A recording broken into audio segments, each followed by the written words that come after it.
네, 지난 금요일장 코스피는 1% 이상 급락하면서 한 달여 만에 1970선도 이탈한 상황입니다. 오늘장 이분과 함께 살펴보겠습니다. 하나투자증권 송파지점의 이동현 과장 연결합니다. 안녕하십니까? 네, 안녕하세요. 네, 우선 지난 거래일에 외국인의 매도가 상당히 거셌습니다. 관련 내용 짚어주시죠. 그렇습니다. 금요일 국내 증시가 외국인의 현물 그리고 선물의 동시 매도에 따라서 이렇다 할 반등 한 번 없는 약세 흐름 지금 지속하는 모습입니다. 외국인의 순매도 규모가 약 4,500억 원 이상이니까 이제 최근에 2개월 만에 거의 최대 규모의 매물을 쏟아내는 모습이라고 볼 수가 있겠고요.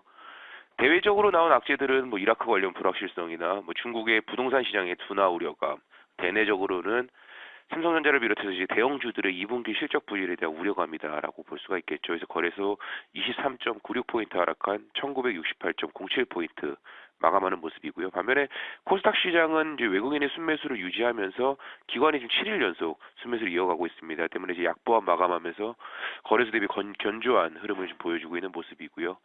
특징주로는 이제 중국 법인 성장이 부각이 되고 있는 아모레퍼시픽이 약 3.4% 상승을 보이면서 신고가를 경신하는 모습이고, 코스닥 시장의 경우에는 이제 카카오 합병 모멘텀을 가지고 있는 다음이 이제 외국인의 매수 전환에 따라서 약 7% 수준 상승을 보이면서 강세 흐름을 이어가는 모습이다라고 볼 수가 있겠습니다. 네. 우리 시장 지난 거래일까지 짚어주셨는데 워낙 급락 흐름이 뚜렷했습니다. 하지만 글로벌 시장에서는 또 최고치 랠리 흐름이 뚜렷한 상황입니다. 우리 시장 오늘장에서는 반등이 나와줄 수 있을지 점검해 주시죠. 그렇습니다. 지금 미국을 비롯해서 선지 시장의 신고가 랠리가 지속되고 있는 상황에서 국내 시장은 상당히 좀 짜증날 정도로 약세 흐름을 지속을 하고 있습니다. 현장에서 투자자분들 좀 상대하다 보면은 개인 투자자들의 투자 심리 역시도 좀 최악의 수준이 아닌가라고 생각이 되어지고요.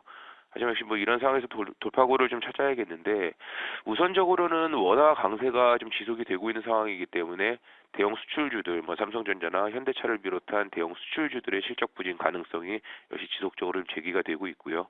환율이 좀 급격하게 반등이 나오지 않는 이상 여기 역시 대형 수출주보다는 중국의 경기 회복에 좀 초점을 맞추는 업종 중심의 주가 반등을 예상을 할 수 있겠다라고 볼 수가 있겠습니다. 때문에 이제 이번 주 중국의 또한 6월 제조업 PMI 지수 또 23일 오늘 발표 예정이고요.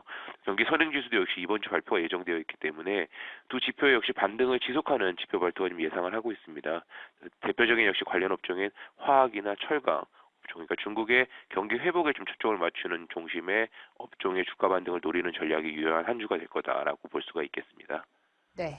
아무래도 중국의 경제지표 개선에 초점을 맞춰서 전략을 세워봐야 된다라는 말씀 주신 만큼 조금 더 민감주 쪽으로 초점을 맞춰볼까요? 바로 종목 전략 주시죠. 네, 종목은 역시 금요일 세 종목 말씀을 드리겠습니다. 첫 번째 종목은 중소형주 중에 DIC, 지난주 자동차 부품주로 이제 코리아 FT와 함께 좀 소개를 드렸던 종목인데요. 지난주 주가 조정 구간에서 외국인이 다시 좀 지속적인 매수세가 눈에 띄는 종목입니다. 다시 한번 설명을 드리자면, 동사는 이제 자동차 핵심 부품인 변속기를 제작하는 업체고요. 현대기아차나 중국의 지리차 그리고 한국의 GM 등을 상대로 납품을 하는 업체입니다. 변속기의 단수가 증가를 하면서 연비 개선에 좀 결정적인 영향을 미치기 때문에 자동차 업체의 연비 개선에 좀 직접적인 수혜가 가능한 부분이다라고 볼 수가 있겠고요. 과거 3년간의 설비 투자 약 1,000억 원의 설비 투자가 마무리 국면에 있고, 또한 중국 법인의 턴어라운드가 예상이 되기 때문에 주가 역시 좀 조정 이후의 상승 추세를 좀 지속할 것으로 예상을 할 수가 있겠습니다. 때문에 이제 매수가는 5,400원, 목표가 6,500원, 손절가 5,000원 제시하도록 하겠고요. 두 번째 적심 역시 뭐 자동차와 관련된 종목입니다. 넥센 타이어 설명을 드리겠습니다. 외국인이 지속적으로 지금 순매수를 지속을 하고 있어서 코스피 대비 역시 확실히 탁월한 주가 흐름을 지속하고 있는 종목입니다.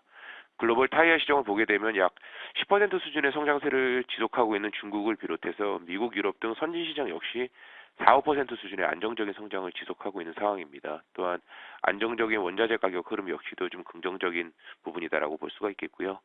추가적인 모멘텀으로 이제 미국 정부에서 중국산 타이어 관세 부과 가능성이 좀 높은 상황입니다. 이번에 이제 국내 타이어 업체들의 반사 이익이 기대가 되기 때문에 성장 그리고 역시 관련 모멘텀 모두 양호한 종목이다라고 판단할 수가 있겠고요.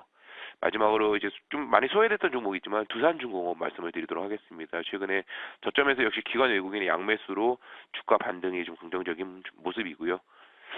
과거 2년 동안 연간 한 5조 원대에 좀 불과한 수주를 보이다가 올해 약 10조 원 이상 수주 달성이 예상이 되고 있습니다. 이에 따라서 내년도 매출 영업이익 모두 좀 급증을 예상할 수 있는 상황이고요. 특히 신고리 5기, 6기 발주가 예상이 되기 때문에 그동안 이제 4년간 중단됐던 국내 원전 발주가 재개될 것으로 기대가 되고, 또한 두산건설을 비롯해서 자회사 리스크 역시 대부분 좀 해소된 상황입니다. 때문에 이제 주가 역시 그동안의 악재 해소에 따른 주가 반등 지속할 것으로 판단할 수가 있겠고요.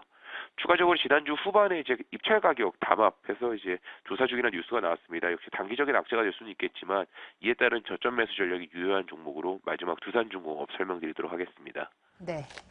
오늘장 관심 종목으로 DIC와 넥센타이어 두산중공업까지 짚어주셨습니다. 네, 오늘은 하나투자증권 송파지점 이동현 과장과 함께 살펴봤습니다. 고맙습니다. 네, 감사합니다.